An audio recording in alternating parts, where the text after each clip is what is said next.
This is the Big O Show. This is the Big O Show. There he is. I don't know what the hell is going on in this town, dude. God bless. That was brutal on Saturday, brutal on Sunday. Yep. Watching the Kraken beat the Panthers, and then watching the Miami Dolphins, especially the offense, shit the bed for 2 weeks in a row in two very important games. Very disappointing, but it's so unheat-like what I'm watching, and watching that Spurs loss, and that defense is just not – it's not heat. It's not the Heat defense that I'm spoiled with, Ira. It's the worst man-to-man, statistically ranked defense in the NBA. Think about that. A Pat Riley franchise, and that's what we're talking about. But you know what, Big O? And I like how you mentioned on the crosstalk the quality of coaches and that it's beyond just the coaches. I was working out here at the hotel this morning and hearing Rex Ryan saying, how the Dolphins coaches were incredibly outcoached. And I'm like, well, if there were a few throws on target, though, if there was, a couple of more plays that were made, it's not just the coaching.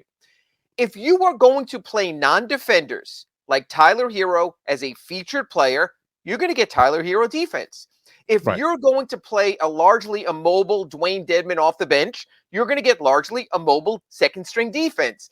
If you're going to play Kyle Lowry at 36, an older point guard against the whippersnappers, to use an old man zero defense. You're going to get old man defense, and that's what you're getting. We know this system works. This is not like the Dolphins experimenting with different systems to fit Tua and all that. The young quarterback coming together. This is not a team building around a young player. What Tua is going through is what all young players have gone through. Honestly, what Bam went through against a Popovich defense on Saturday, that'll happen. He's still growing into his game. Tua's growing into his game.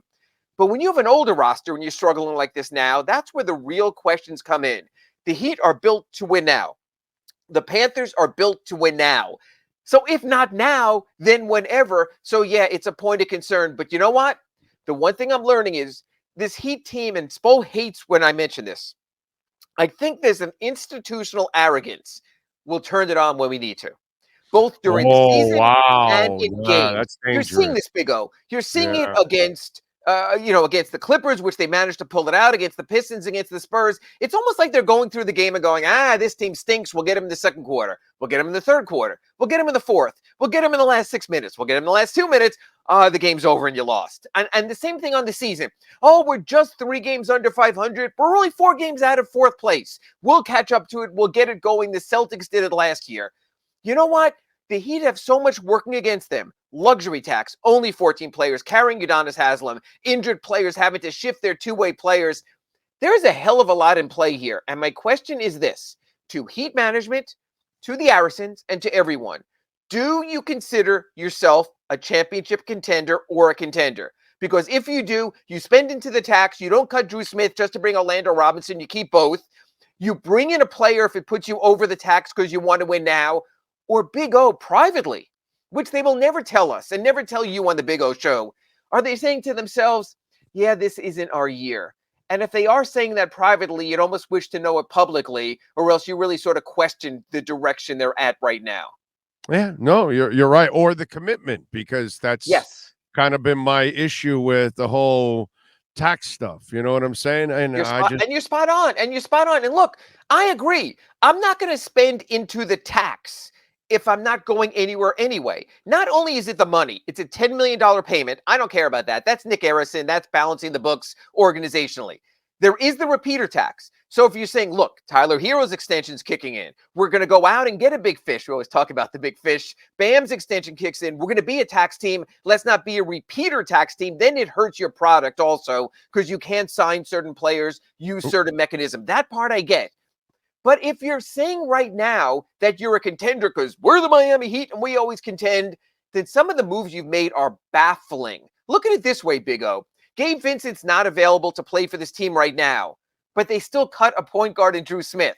So tonight, the Miami Heat will go against the Indiana Pacers here with 1 point guard on the roster, Kyle Lowry. What happens if he gets injured? What happens if Tyler Hero gets in foul trouble? Yes, I know what the organizational line is. Jimmy can handle. Bam can handle.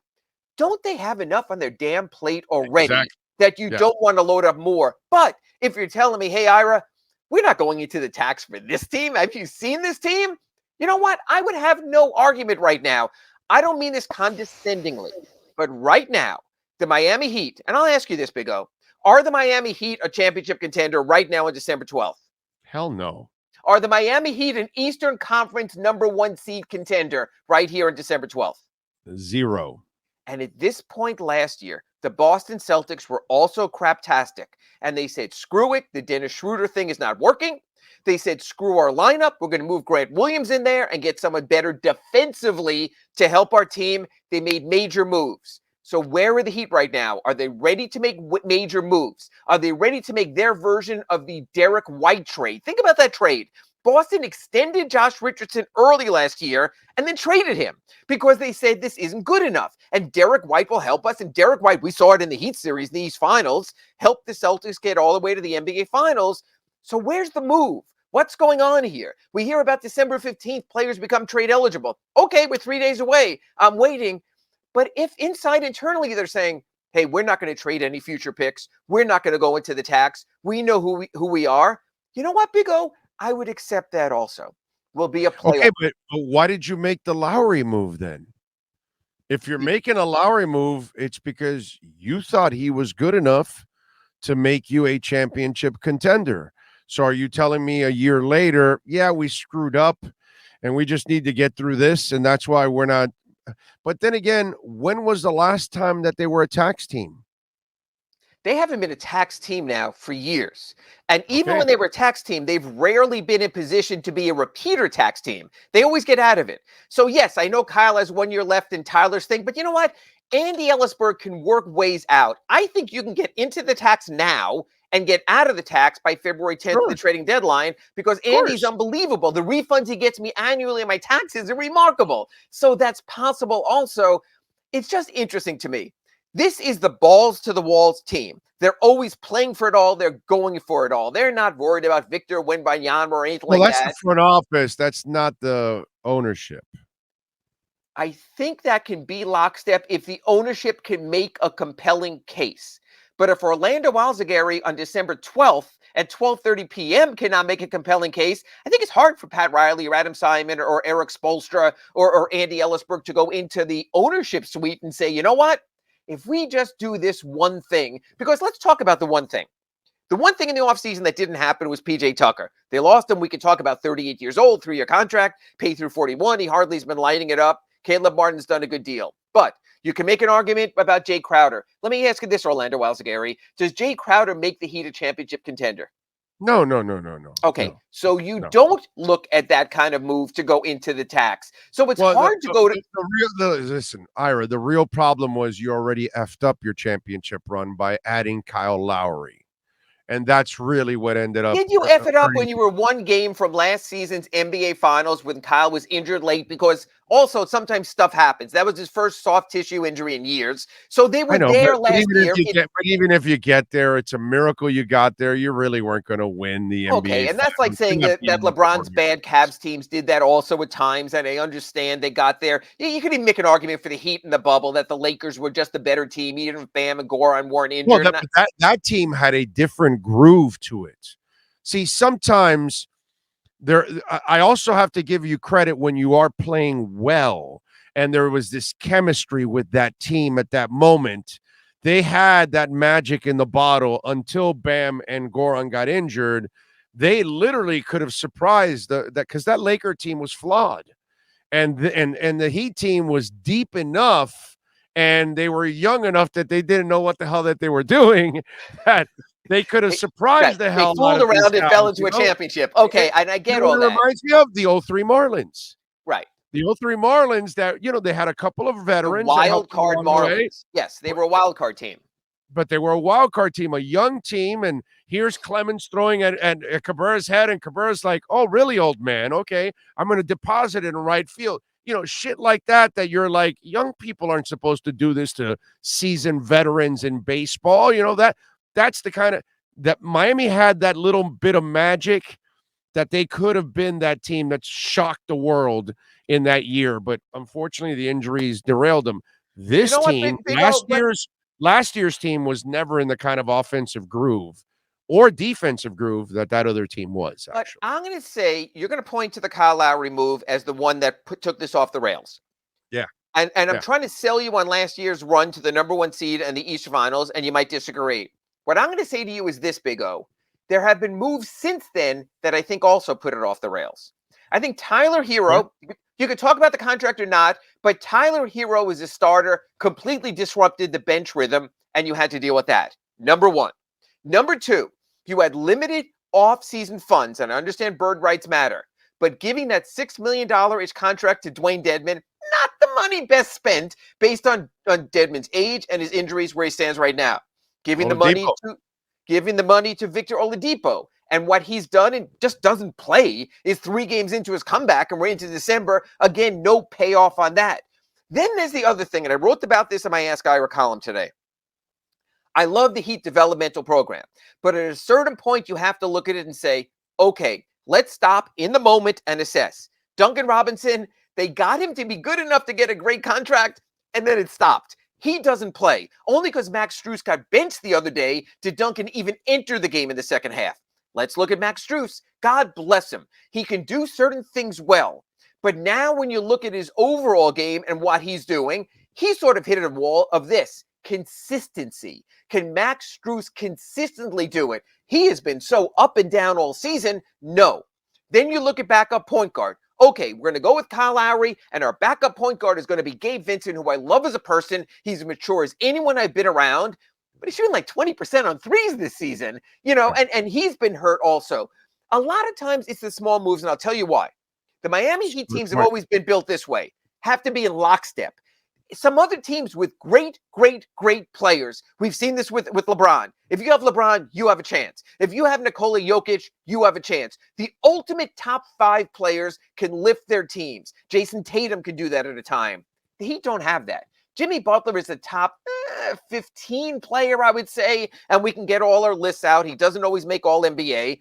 So the thing is, everyone has to play well. And when it's not in lockstep, and when your developmental players aren't complementing the way they have to, it sort of goes to crap. This is very much a team where it just can't be 1 or 2 players, where it has to probably be every night 4 players. So when Bam is off like he was on Saturday, even against the frickin' Spurs, that's what happens.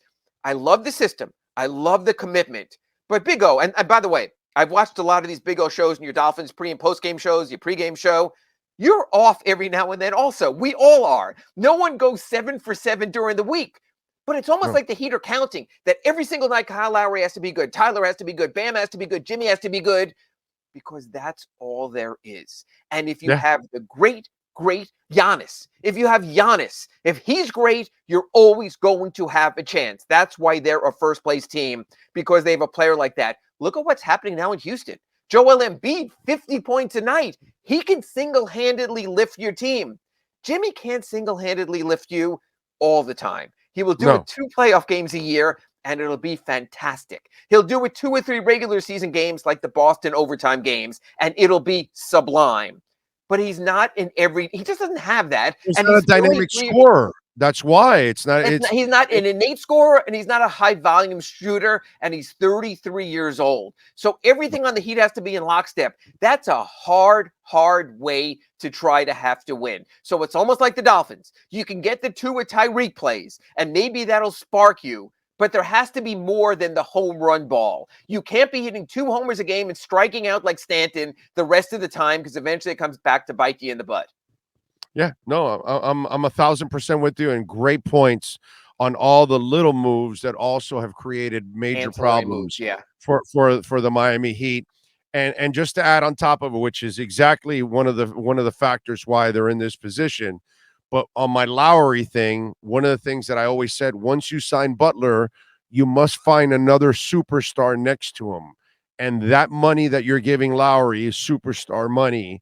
That's where I think you failed, that you didn't add the right star, but you were making, Butler happy now. Yes, and that's the thing. And I don't want to say deal with the devil. I don't want to put Jimmy that way, but that's what happens when he's dealing with it now. He's got to deep down inside. Got to say, I I misled my own franchise, He won't. and I He screwed won't. up my own He won't. path. He wanted his buddy there, and that's what he got, and so you have to deal with it. You know, when you get Jimmy Butler, you have to make the Butler concessions. You know, when you get LeBron, you have to bring on Mike Miller and cut Michael Beasley, and that worked out fine. You know, when you get certain players, they're not in the ownership suite. They're not in the GM suite, but you know you want to keep them happy. Jimmy wasn't happy in Chicago. It went to crap. Jimmy wasn't happy in Minnesota. It went to crap. Jimmy was sort of happy in Philadelphia, but didn't get everything he wanted. He wanted out of there. That's part of the deal of the devil you make with players like that. Some players are selfless. You don't wind up as much. Dwayne Wade was that largely during his career. Other players, that's what it is. But Jimmy Butler did help get this team to the finals in 2020, within a shot in 2021, 2022. So you have to deal with that also. He likes Michelob, and Kyle Lowry's being Michelob Light, unfortunately. Well, what do you think? I'm sorry. He likes Kyle Lowry when Kyle Lowry was about 4 years younger. You know what, Big O? We all look at that. We all remember the girl or from college or high school, and you see the picture now and you're going, yeah, she changed a little bit, didn't she? I remember the Winderman picture when he used to have hair. Things changed. I think that it's sort of the equivalent of Jimmy looked at Kyle with a big bushy head of hair and remembered him as a championship player, and now it's 4 years later. That's what you get. Yeah, you're right about that. All right, Pacers tonight. I'm not really comfortable with this one. I don't care that all the lost here already. We lost here already. All that. Yeah. You know what? This is what I'm trying to say. The Pacers are a give a crap team. Everyone said they would be crappy, and they want to prove everyone wrong, whether it's Halliburton, whether it's Mathurin, the rookie who's come in, whether it's Miles Turner resurrecting. They are playing with a purpose. I haven't seen a purpose out of the Heat. I've been seeing the Heat arrogance of, we're the Heat. We're going to win. We'll turn it around. These young teams can be dangerous for the Heat. We saw that against the Spurs. Tonight you have the Pacers. Wednesday night, you have an Oklahoma City team that's been surprising teams intermittently. We've seen the Rockets come up with some wins. The Heat are playing there on Thursday. The Heat got to get over their arrogance. The Heat got to get over going into every game thinking, well, of course we're better. Because right now, you're just another team. Yeah. It's kind of ugly. By the way, what are your thoughts on the Panthers?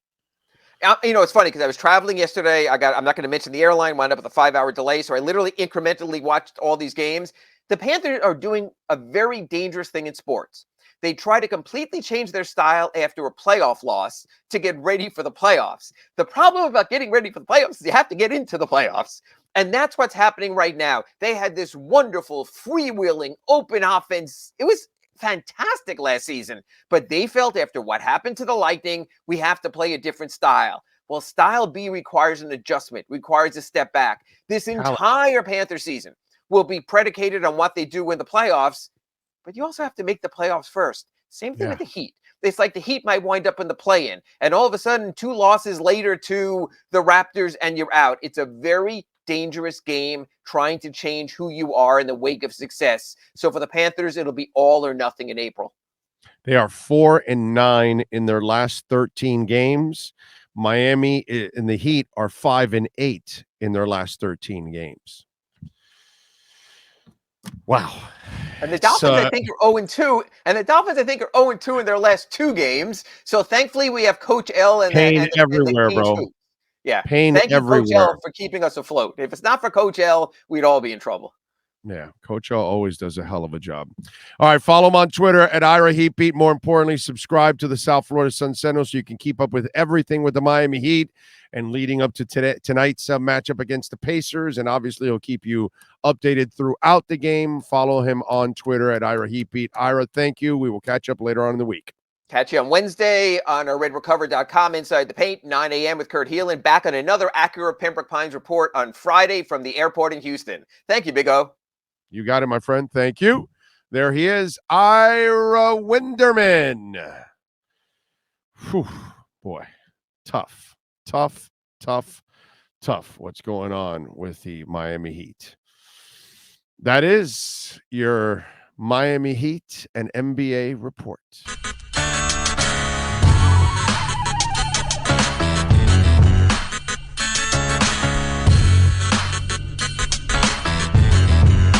This is the Big O Show. This is the Big O Show.